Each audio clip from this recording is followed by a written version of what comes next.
Currency conversions, everyone's favorite wonderful topic.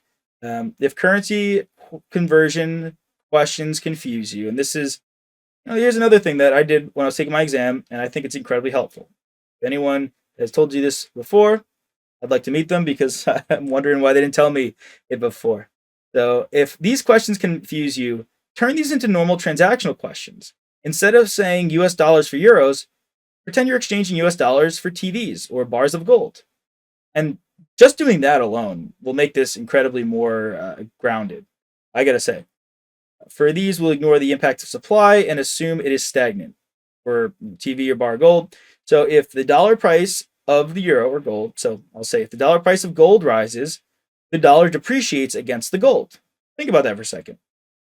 If gold, okay, I know it's not worth a dollar, but let's say a bar of gold is worth a dollar, and you have a dollar. Well, the gold is now $2. The dollar has depreciated against that gold.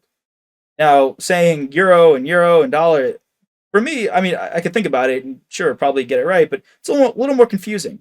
You got to replace it with something. Please, by all means, do so. Now, another situation, and these are all based on multiple choice questions, right? What they could ask you, what depreciates or increases based on the other asset. If a foreign competitor's currency, in this case, we'll just call it gold, in the realm of what I'm telling you here, becomes weaker compared to the US dollar, the foreign company, the gold market, will have an advantage in the US market. Okay, so let's read that one more time. If gold becomes less valuable compared to the US dollar, the gold market has an advantage in the US market because they can buy items for cheap, right? They can buy items for less. And our last situation this year sees a massive increase of US travelers to Japan. As such, the US citizens need Japanese yen, gold. So let's say they use gold for currency in Japan, right? This year we have a lot of travelers going to Japan. So, ignoring the impact of supply, this would increase the demand for gold and increase the dollar price of gold. If all of a sudden, right, we're traveling a lot to South America and every country in South America starts using Bitcoin, well, I would assume that the price of Bitcoin would increase. Or if every country in South America starts using wood for currency, well, the price of wood would increase because demand increases. Think about that. Supply and demand, a little bit tying into economics here, but it's the science of human behavior and it ties into everything. Lastly, exchange rates. As inflation in a foreign economy increases relative to a domestic economy, demand for the foreign currency falls.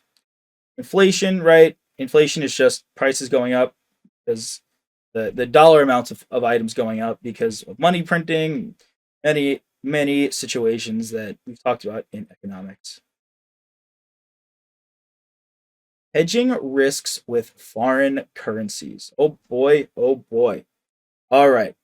So in our first situation, this is the risk of having a receivable. Next one is if we have a payable. So in this case, in this first situation up here, we are owed money. Someone else owes us money. Here, in this situation, we owe money. Okay. In this case, the concern is receiving a currency at a lower value. And again, if you're concerned about the fluctuations between currencies, think of it like gold. So imagine we are owed gold, but you're concerned about the price of gold going down. In this case, it's Colombian pesos. So a U.S. company sells products to a Colombian company. As such, it generally has a high level of accounts receivable denoted in Colombian pesos. So our average balance at any given point, on average, we generally have accounts receivable of 100,000 pesos. If the U.S. company is concerned about the value of the peso dropping in relation to the U.S. dollar, which would reduce the value of its receivable, right? Because if someone says, hey, I'm going to, pay you in 10 trucks, but all of a sudden trucks decrease in value, well, that's the same thing. The value of your accounts receivable will decrease. We would enter into a future or forward contract to sell the 100,000 pesos in 30 days and lock in the price of those. Just like with our airline example, locking in the price of oil, you can use these hedges to lock in the price of whatever it is, a peso, gold, barrels of oil, any of these things. So, and what would that cost? Well, just the premium paid for the contract, the premium you would have paid for your health insurance, for your car insurance, any of that. Like I said, essentially this is an insurance policy. Additionally, the US company could buy put options on the Colombian pesos, which would increase in value with the decline of the peso, which would offset the decreased receivable. Take that all in. I know that was a great time. It was a wonderful time, right? So these are your options that you can do. That's why they're called options. It gives you options, right? So you can, if you are concerned about what is owed to you decreasing in value, you could enter into a forward or future contract, which we talked about the differences between those, not really much of our concern there, to sell those at a certain price. If someone's giving you gold or trucks, you could say, hey, I want to sell, you can enter an agreement with someone to sell them the assets at a locked in price. Now, payable risk. Here, the concern is paying in a currency at an increased value. So maybe we buy products from a Colombian company. As such, we generally have an accounts payable balance. It's pretty high of 100,000 pesos.